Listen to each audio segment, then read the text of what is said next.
Ovo je dio jedne šire vizije i podrška opštinama jer u ovo je uključeno 27 opština. Za Srednjoškolski centar Jovan Cvijić Modrića ova oprema od izuzetne važnosti za dalji napredak naših učenika. Sa ovom novom opremom ćemo omogućiti učenicima bolji rad.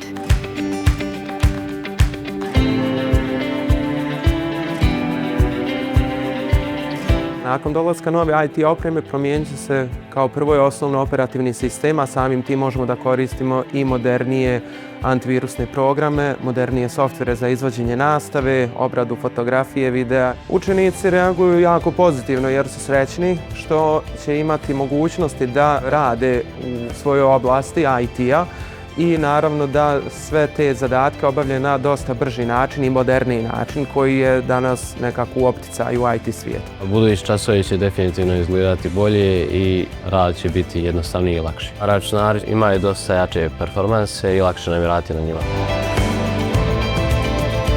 Jako je bitno da svi imaju jednake uslove za školovanje. Uvijek u svim opštinama i u svim gradovima Republike Srpske imamo dobre kadrove i bitno je da im damo mogućnost da to ispolje. Ovo je jedan od vidova podrške kojima ćemo sigurno zadržati mlade ljude i pospješiti neku buduću saradnju. Saradnja lokalne zajednice i ostalih institucija je od izuzetne važnosti i ovim putem želim da se zahvalim kabinetu predsjednika Republike Srpske koji podržavaju ovakve projekte koji su jako bitni za obrazovanje sve naše učenike i njihovu budućnost.